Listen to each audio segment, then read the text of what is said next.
Hello বন্ধুরা, আপনারা কেমন আছেন? আশা করি আপনারা ভালো আছেন। তো আপনাদেরকে দেখাবো একটা মেশিন। এই মেশিন দিয়ে আমরা যেটা প্লাস্টিক ব্যবহার করি, এই প্লাস্টিকগুলো এখানে ভাঙানো হয়। রিজেক্ট প্লাস্টিক, একটু ভাঙা প্লাস্টিক করে আমরা। তো দেখুন, এই মেশিন দিয়ে এখন ভাঙানো হবে।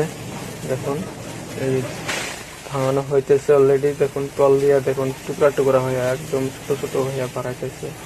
দেখুন, তার সঙ্গে অনেকগুলো ধুলাও বাড়াইতেছে। দেখুন, ধুলাটা এমন জিনিস, ভালোই অসুবিধা হয় ভাঙানোর টাইমে, মানে পুরাটাই ধুলা বাড়ায়।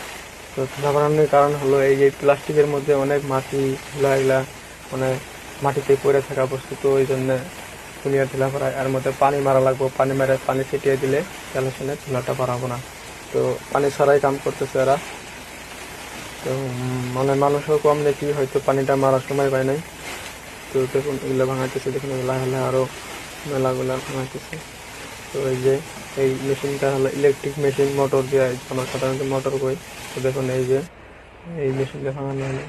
তো দেখুন, এখন এইগুলো ভাঙানো হয়েছে, তারপরে এগুলো বস্তা ভরা প্যাকেটিং করে ফ্যাক্টরিতে পাঠানো হবো।